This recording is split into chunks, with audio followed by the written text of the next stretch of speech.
El juez ni siquiera la miró cuando entró. Ella lo notó. Había aprendido a notar ese tipo de cosas. La mirada que se desvía, el gesto que se interrumpe, el momento en que una sala decide, antes de que hayas abierto la boca, qué clase de persona eres y cuánto espacio mereces en ella. La sala del Tribunal número 7 del Palacio de Justicia de la calle Quinta tenía capacidad para 80 personas. Esa mañana había aproximadamente 40.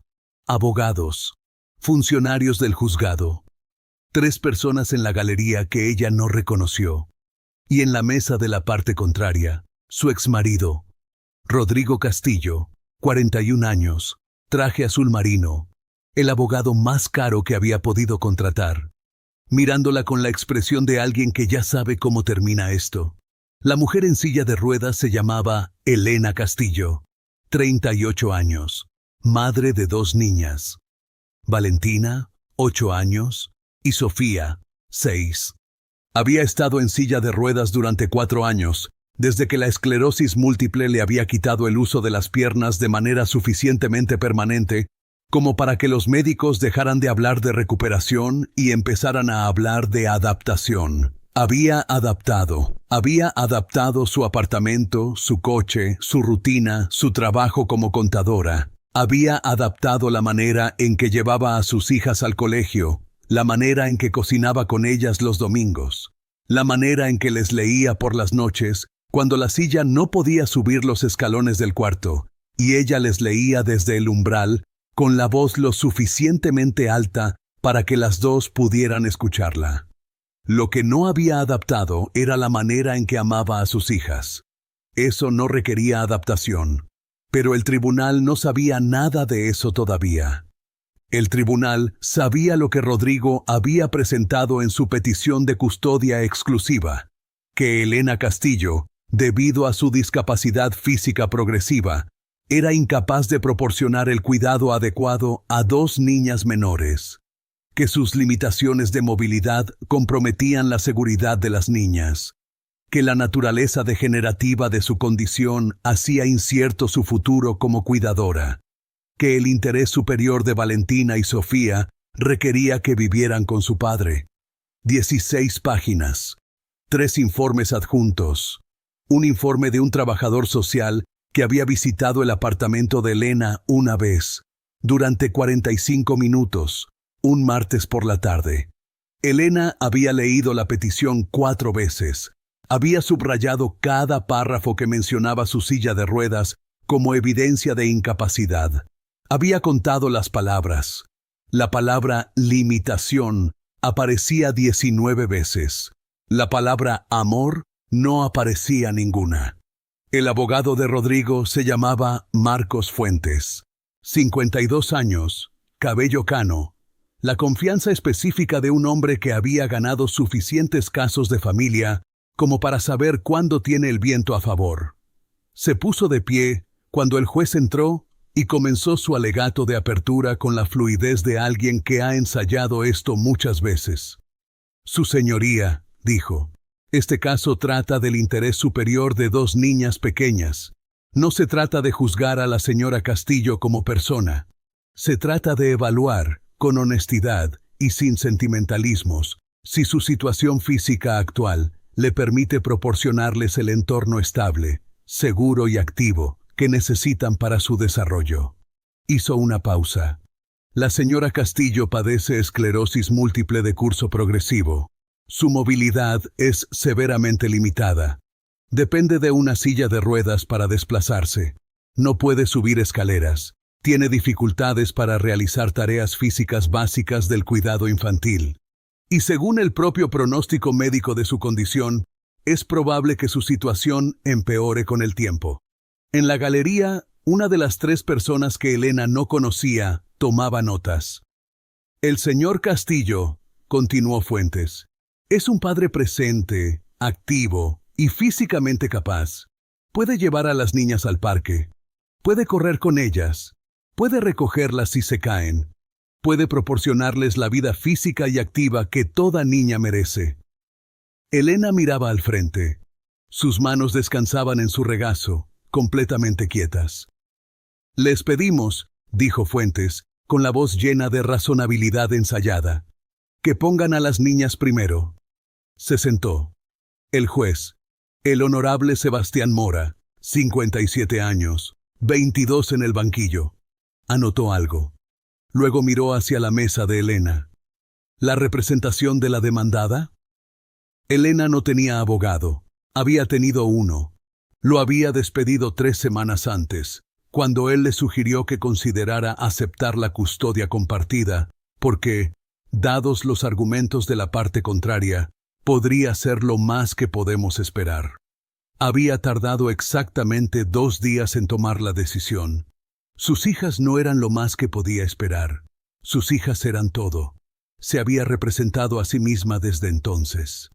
Se puso tan erguida como le permitía la silla y miró al juez directamente.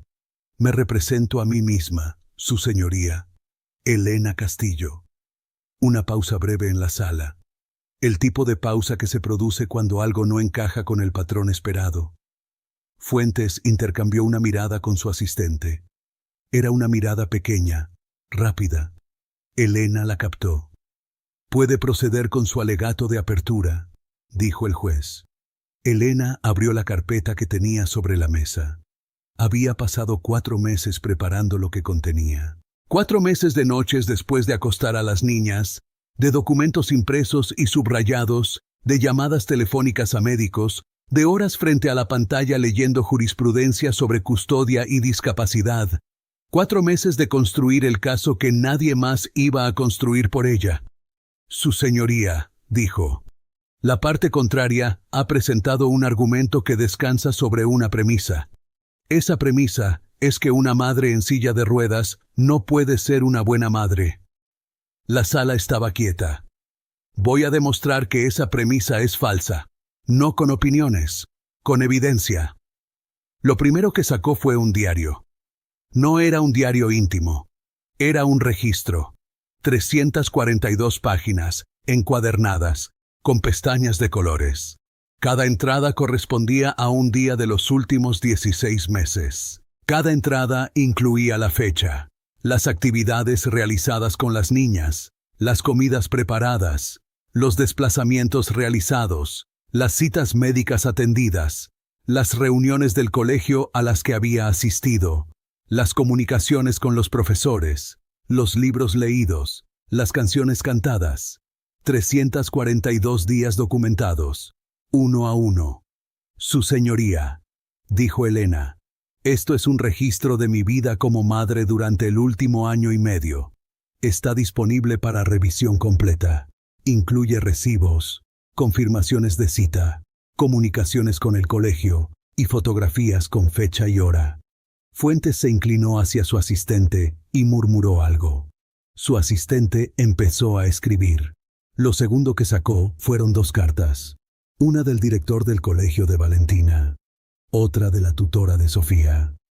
Ambas describían a Elena Castillo como una madre excepcionalmente presente e involucrada.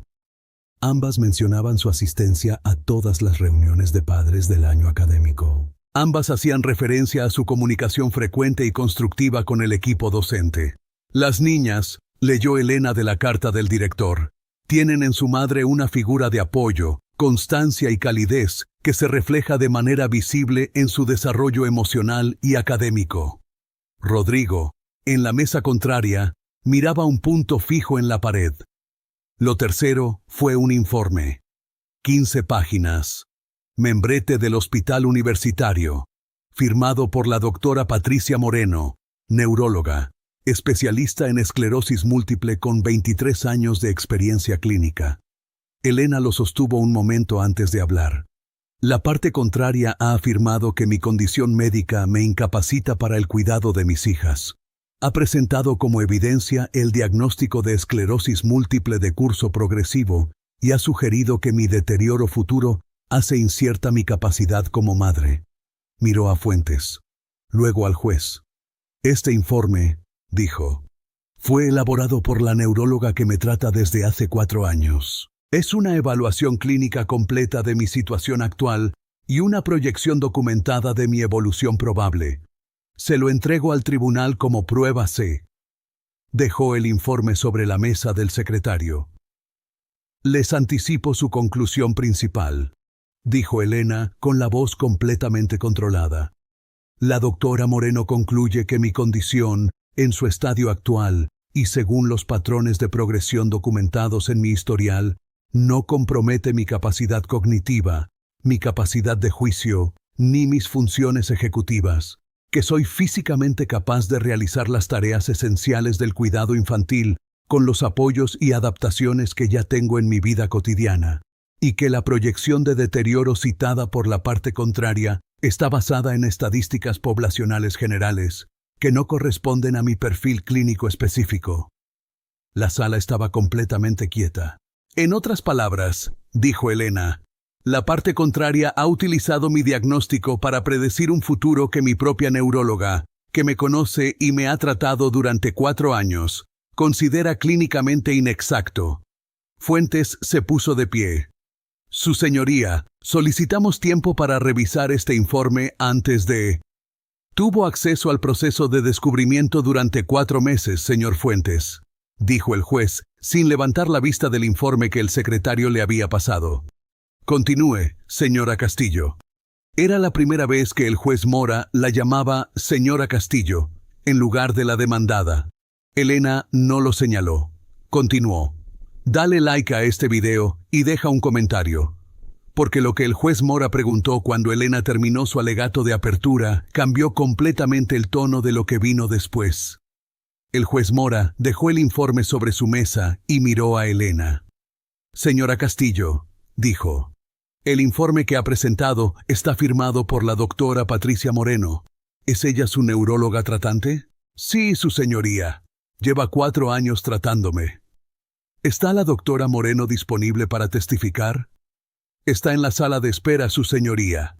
Vino dispuesta a declarar si el tribunal lo consideraba necesario. Una pausa breve. La llamaremos, dijo el juez. Fuentes se puso de pie de nuevo. Su señoría, la parte actora desearía también llamar al trabajador social que elaboró el informe de evaluación del hogar. El señor Fuentes tendrá su oportunidad, dijo el juez. Señora Castillo, ¿tiene más documentación que presentar antes de que llamemos a los testigos? Elena tenía más documentación. Presentó los registros de asistencia al colegio de las niñas durante el último año. 187 días de clase. 187 días en que Elena las había llevado o recogido o coordinado su transporte. Presentó los registros de las citas pediátricas. 12 en 16 meses. Ninguna a la que hubiera faltado. Presentó facturas de la Academia de Danza de Valentina, donde Elena asistía a cada actuación, y del Club de Natación de Sofía, donde Elena la esperaba en la orilla en su silla cada sábado por la mañana. Presentó 37 fotografías, con fecha y hora, las niñas desayunando, las niñas haciendo los deberes, las niñas leyendo con Elena, las niñas en el parque, con Elena al lado, en su silla, riendo de algo que no se ve en el encuadre, pero que claramente es gracioso. No era una colección construida para el tribunal, era lo que tenía en el teléfono. Lo que cualquier madre tiene en el teléfono. Fuentes miraba sus papeles. Ha presentado evidencia de su implicación en la vida de las niñas, dijo, cuando el juez le dio la palabra. Nadie cuestiona que la señora Castillo quiera a sus hijas. La pregunta es si puede cuidarlas de manera segura y completa, dadas sus limitaciones físicas. Con respeto, señor Fuentes, dijo el juez, sin levantar la vista. Eso es exactamente lo que estamos aquí para determinar, no lo que usted ya ha determinado. La doctora Patricia Moreno tenía 51 años y el tipo de autoridad clínica que no necesita anunciarse. Entró a la sala con una carpeta bajo el brazo y se sentó en el estrado de testigos con la postura de alguien que ha declarado en tribunales antes y no encuentra el proceso intimidante. Juró decir la verdad.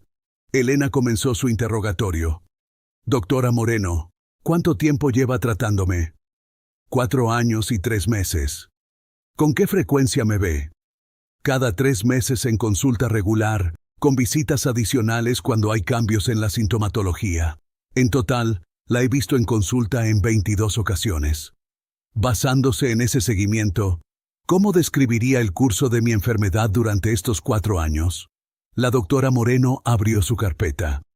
La señora Castillo tiene esclerosis múltiple primaria progresiva. Su presentación es atípica en un sentido específico. La progresión ha sido más lenta de lo que indican los parámetros estadísticos para su tipo de EM. Sus funciones cognitivas son completamente normales. Su fatiga es manejable con el tratamiento actual. Su movilidad está limitada a nivel de piernas, pero sus funciones de tronco superior, brazos y manos son buenas. ¿Ha observado alguna limitación en mi capacidad para tomar decisiones, planificar o ejecutar tareas complejas? Ninguna. La señora Castillo es una de mis pacientes más organizadas y proactivas. Lleva un registro detallado de sus síntomas, cumple con el tratamiento de manera ejemplar y demuestra un nivel de comprensión de su propia condición que muchos pacientes con mayor formación médica no alcanzan. Fuentes se puso de pie. Su señoría, ¿podría la testigo limitarse a los aspectos médicos y abstenerse de valoraciones subjetivas sobre la personalidad de la demandada? La testigo describe observaciones clínicas directas, señor Fuentes, dijo el juez. Continúe, señora Castillo. Elena miró a la doctora Moreno.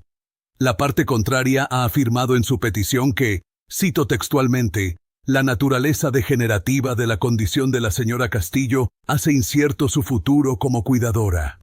¿Comparte usted esa valoración? La doctora Moreno tomó un momento antes de responder. La afirmación es técnicamente imprecisa y clínicamente engañosa, dijo.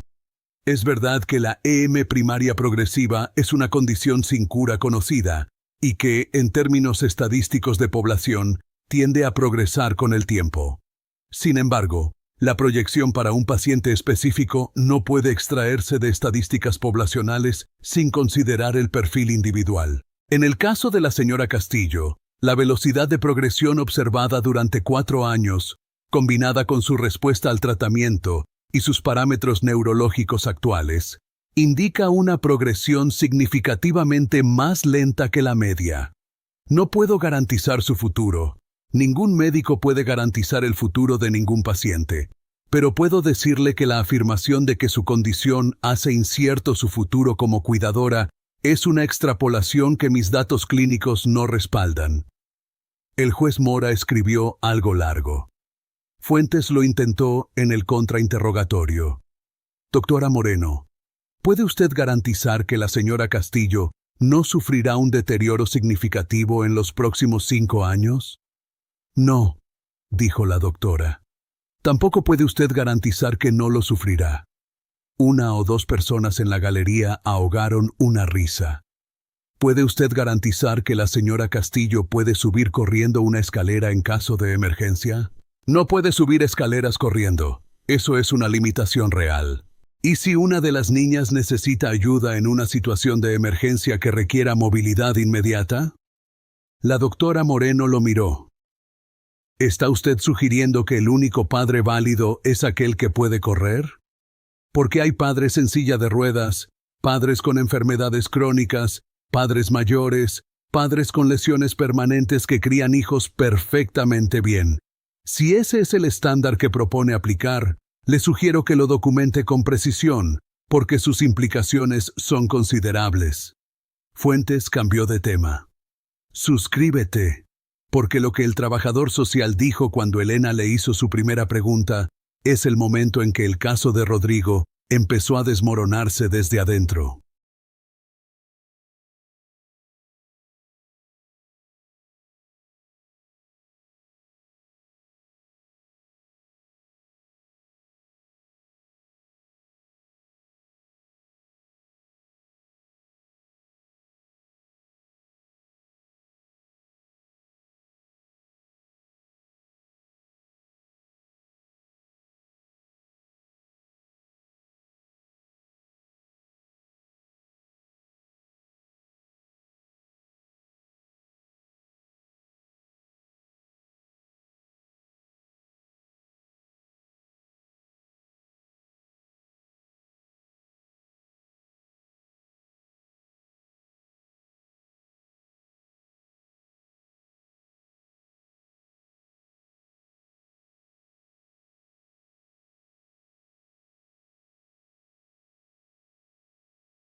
El trabajador social se llamaba Andrés Vega.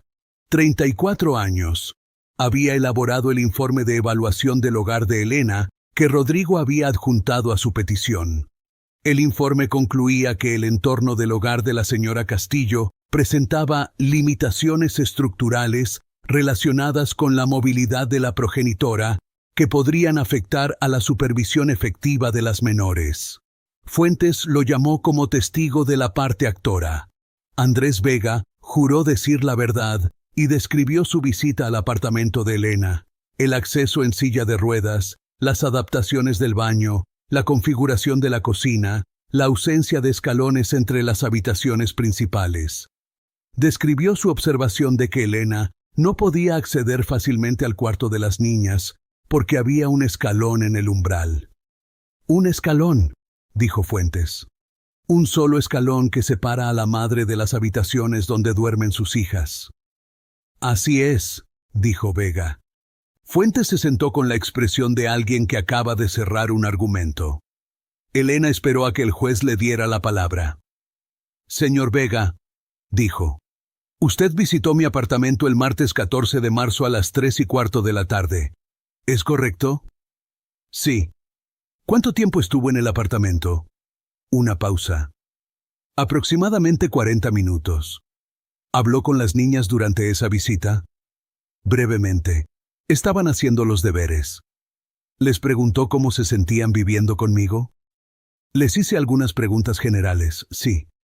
¿Recuerda qué respondieron?» Vega miró sus notas. «Dijeron que estaban bien». ¿Solo eso? ¿Bien?» «En términos generales, sí». Elena sacó un documento de su carpeta. «Señor Vega, ¿elaboró usted un informe escrito de esa visita?» «Sí». ¿Incluyó en ese informe las respuestas completas de las niñas a sus preguntas?» Una pausa más larga. «Incluí un resumen». ¿Tiene usted sus notas originales de la visita?» Vega miró a Fuentes. Fuentes miró al juez. «Señor Vega», dijo el juez, «responda a la pregunta. Tengo notas parciales». «¿Parciales en qué sentido?» «Tomé notas durante la visita y luego elaboré el informe basándome en ellas». Elena puso el documento sobre la mesa del secretario. «Su señoría, esto es una transcripción de la grabación de audio de la visita del señor Vega a mi apartamento el 14 de marzo. Grabé la visita con conocimiento del señor Vega. Le informé al inicio de que estaba grabando por razones personales de documentación y él no objetó. Solicito que se incorpore como prueba F». El juez tomó el documento. Elena continuó, con la voz tranquila.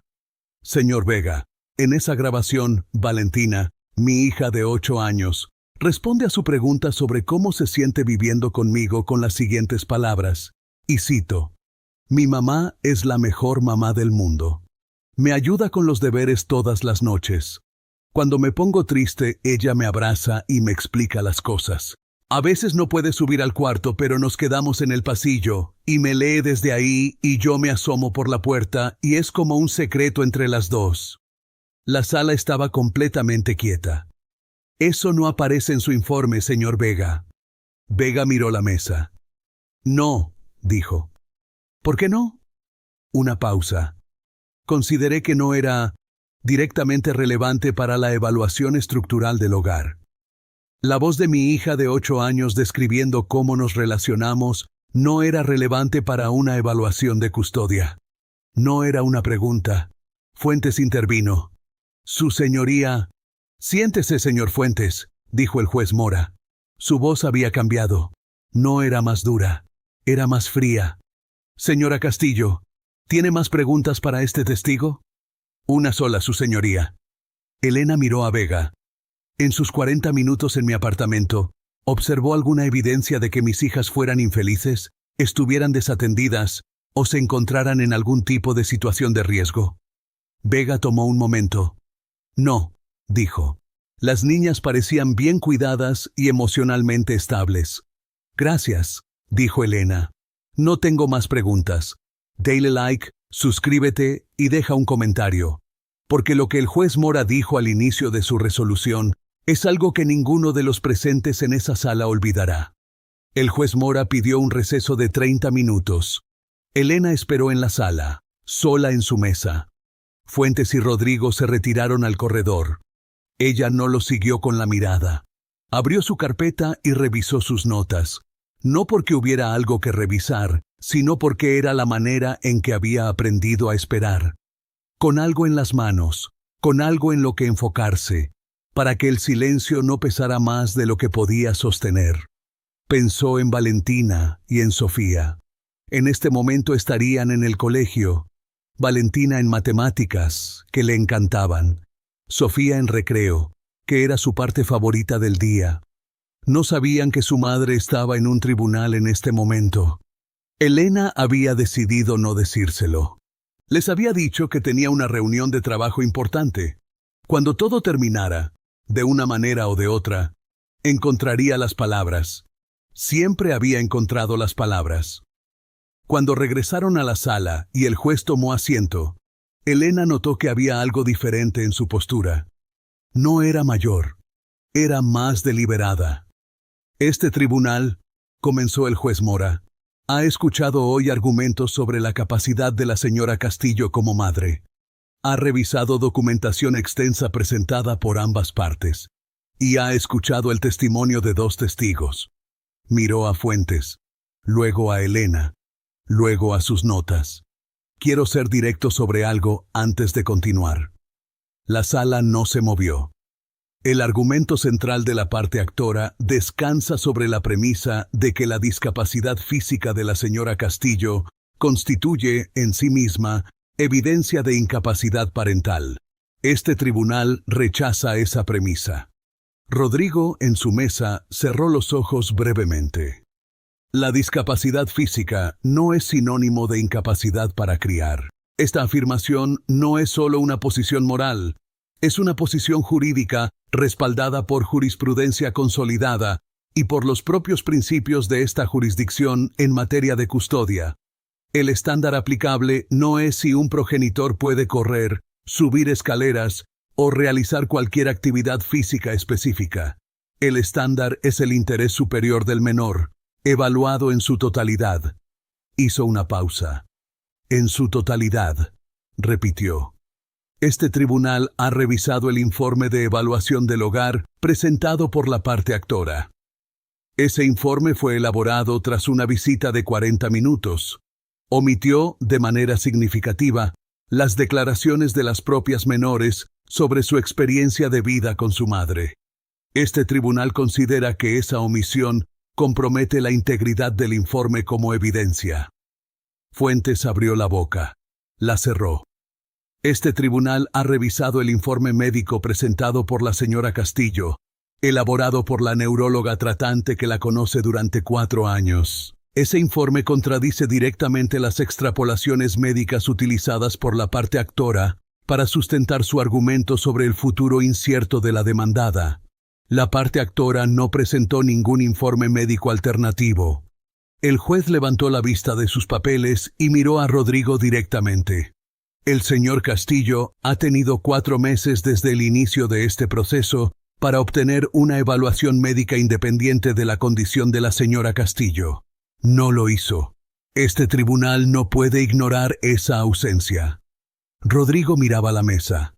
Finalmente, dijo el juez, este tribunal ha escuchado en grabación de audio la voz de Valentina Castillo, de 8 años, describiendo la relación con su madre. Esta descripción no fue incluida en el informe de evaluación del hogar, fue presentada por la madre. Este tribunal considera que esa descripción y la decisión de la señora Castillo de documentarla y preservarla es en sí misma evidencia de la calidad del cuidado que proporciona. Elena tenía las manos quietas en su regazo, las mismas manos de siempre. La custodia exclusiva solicitada por el señor Castillo es denegada. Fuentes se tensó en su silla. Este tribunal establece custodia principal a favor de la señora Elena Castillo, con régimen de visitas amplio para el señor Castillo, según el calendario que se detallará en la resolución escrita. El señor Castillo tendrá a las niñas los fines de semana alternos, 2 semanas en verano y periodos vacacionales compartidos.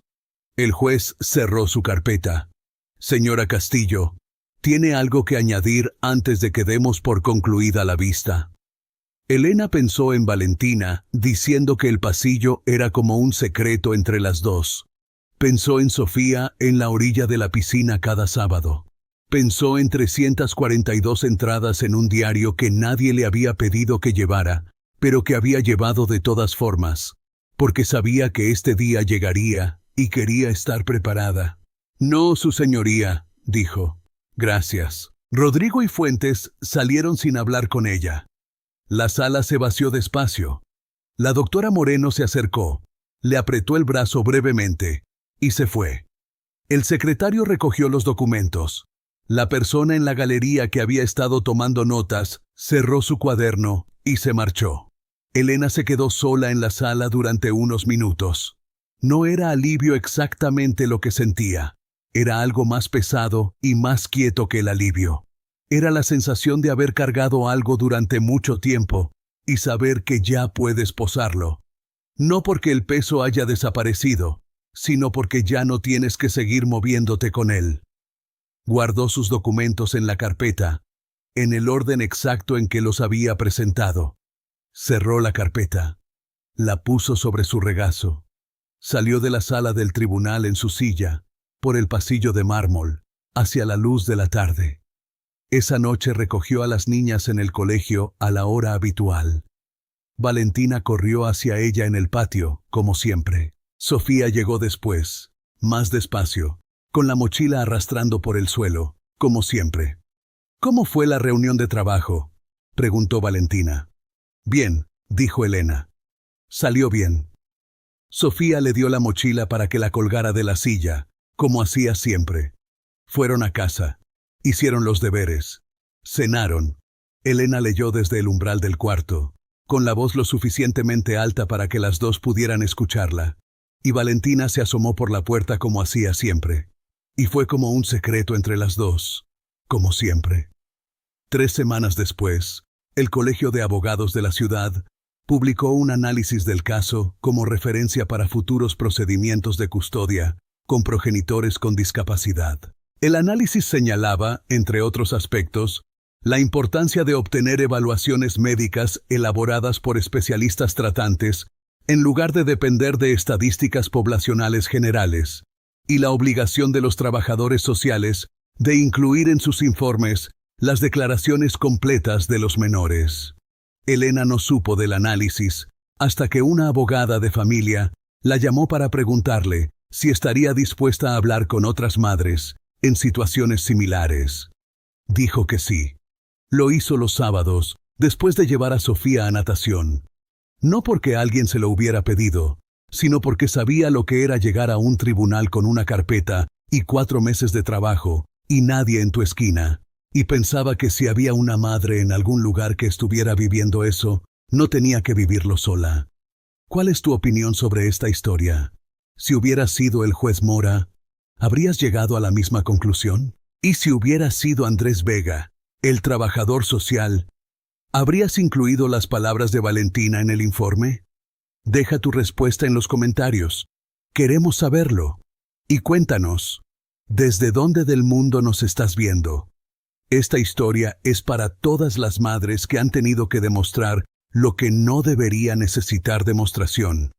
Para todas las que han llegado a una sala, de un tribunal, de un hospital, de una escuela, y han sentido que el mundo ya ha decidido quiénes son antes de que hayan abierto la boca. Elena no ganó porque fue perfecta, ganó porque fue preparada, porque documentó, porque no aceptó que la voz de su hija de 8 años fuera irrelevante, porque confió en que la verdad, presentada con claridad, podía hablar por sí sola. Y habló. Si esta historia te movió, suscríbete a Héroes Humildes, porque cada semana traemos historias de personas que el mundo ignoró y que terminaron cambiando todo. Dale like si crees que ser madre no tiene nada que ver con cómo te mueves. Compártelo con alguien que necesite recordar que el amor no necesita piernas para llegar a sus hijos. Hay una madre en algún lugar ahora mismo preparando su caso, construyendo su carpeta, documentando cada día, No porque alguien se lo haya pedido, sino porque sus hijos lo valen. Tu historia aún no ha terminado.